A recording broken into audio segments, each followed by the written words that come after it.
बिस्मिल्लाहिर्रहमानिर्रहीम अस्सलामुअलैकुम वरहमतुल्लाहि वबरकातुहू। आबिद राजा चैनल की तरफ से आज मैं अपने दोस्तों को एक खुशखबरी सुनाता हूँ कि शेख माला अली पाकिस्तान तशरीफ़ ला रहे हैं और ये बहुत सी बीमारियों का कुरानी आयात के ज़रिए इलाज करते हैं। अगर आप इनके बारे में जानना चाहते हैं तो इस वीडियो को एंड तक देखिए और इसके साथ डिस्क्रिप्शन में इसकी मुकम्मल मालूमात अल्हम्दुलिल्लाह सलातु वस्सलाम अला रसूलिल्लाह।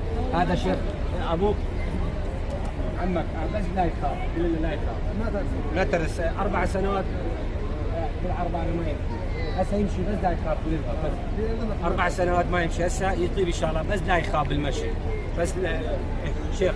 وننزل من القرآن ما هو شفاء ورحمة للمؤمنين ولا يزيد الظالمين إلا خسارة. هسه يطيب إن شاء الله. انهى الشيخ لا تخاف انهى الشيخ انهى يا الله بس انا ترس بس مجال روش لك اول شيء فيها هجاب جماعه ثاني صلي على النبي اللهم صل على سيدنا محمد.